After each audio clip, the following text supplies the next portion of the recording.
This time check is brought to you by iBerry for clear and healthy eyesight.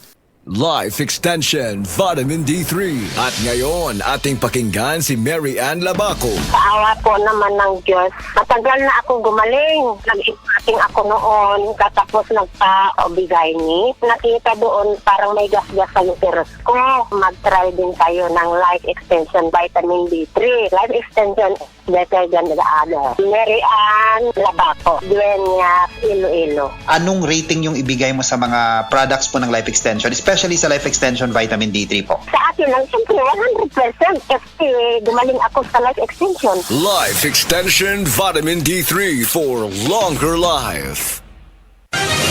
Mga kapanyawan, si Leonora Santos, diabetes. Miinom sa Sed Panyawan Coffee Mix. Ang sugar ko minsan 200 sa umaga. There's something 180, nagre-range sa ganyan. Pero nito pong nagpapanyawan coffee na ako, ang baba po 134. Minemaintain ko po yung panyawan coffee. Hindi na po tumataas ng ganong kataas. Ako po yung si Mrs. Leonora Santos. Dito po ako sa Pasig, Metro Manila. 69 years old. Basta tatak Sed Marketing, tatak kining magaling.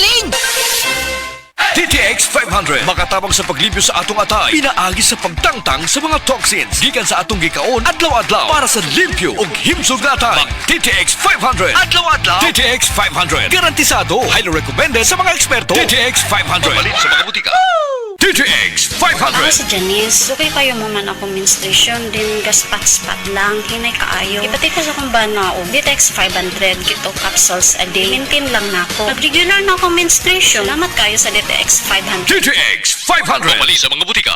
Basta sakit sa atay, magiling. Ako si Joel, 38 anyos. Pipila ka buwan ang milabay, nakamatikod ko nga nagilo na akong panit og mata. Sige, og sakit akong tiyan, talira ko malipong. Nagpa-laboratory ko og ingon si Dr. Valiente nga taas akong SGPT. Aduna ko'y hepatitis. Tungod kay hilig ko moinom og birog alak, gisulayan nako ang yiling og sa pipila lang ka semana dako nakaayo ang kabag-ohan. Salamat sa yiling. Basta sakit sa atay, magiling. Ang giling mapalit sa mercury ug mga suking botika. Mahalagang paalala, ang giling ay hindi gamot at hindi dapat gamiting panggamot sa anumang uri ng sakit. Diabetes, usa ka sakit nga lisod ug delikado sa atong mga lawas. Tungod anig pwede ka mamatay sa komplikasyon sa kasing-kasing, kidney, atay, ug uban pang mga vital organs sa atong lawas. Sukla nato ang diabetes. Mag Life Extension Vitamin D3 na mo. Rekomendado sa mga medical doctor. Makalit sa mga butika.